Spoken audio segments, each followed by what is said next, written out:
बिस्मिल्लाह मिनश्शैतानिर्रजीम बिस्मिल्लाहिर्रहमानिर्रहीम।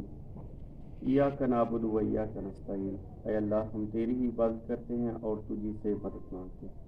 नाज़रीन इकराम, अस्सलाम वालेकुम। नाज़रीन इकराम, आज हम एक ऐसी पुअर फैमिली के पास मौजूद हैं जहाँ एक अम्मा जी रहती हैं, उनकी बेटियाँ भी हैं, छोटे बच्चे भी हैं। ये पुअर फैमिली का जो मेन मसाइल हैं, ये इनके पास अपने कारोबार को बेहतर बनाने के लिए कोई एसेट मौजूद नहीं है इनके पास। ये फैमिली जो है बहुत ज़्यादा परेशान है। तो मेरी आपसे यही दरख्वास्त है कि इस पुअर फैमिली की आवाज़ सुने। इनको जो है एक अदद एसेट सिलाई मशीन अगर दे दें तो ये पुअर फैमिली जो है अपना किचन का खर्चा जो है पूरा कर सकेंगे।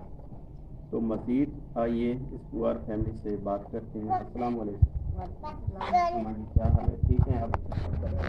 क्या अम्मा जी थोड़ी क्या परेशानी, क्या मसाइल हैं?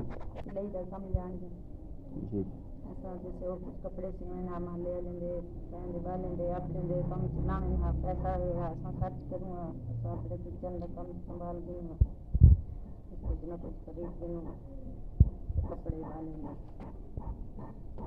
जी, तो नाज़रीन कराम, आपने अम्मा जी की बात सुनी है। अम्मा जी का कहना है कि मुझे अगर एक अदद सिलाई मशीन दे दें तो ये उनकी अम्मा जी की जो बेटियां हैं ये सिलाई का काम जानती हैं। अम्मा जी का कहना है कि मेरी जो बेटियां हैं ये सिलाई का काम जानती हैं, बल हम गरीब लोग हैं, इनके पास सिलाई मशीन नहीं है। तो मेरी तमाम देखने वाले भाइयों से, बहनों से यही रिक्वेस्ट है कि इस पुअर फैमिली को एक अदद एसेट सिलाई मशीन दे दें तो ये अपना घर का जो अखराजात है, किचन का जो खर्चा है, ये पूरा कर सकेंगे। अल्लाह ताला आसानियाँ पैदा करे। अम्मा जी दुआ फरमाएं, अल्लाह ताला आसानियाँ पैदा करे। अल्लाह ताला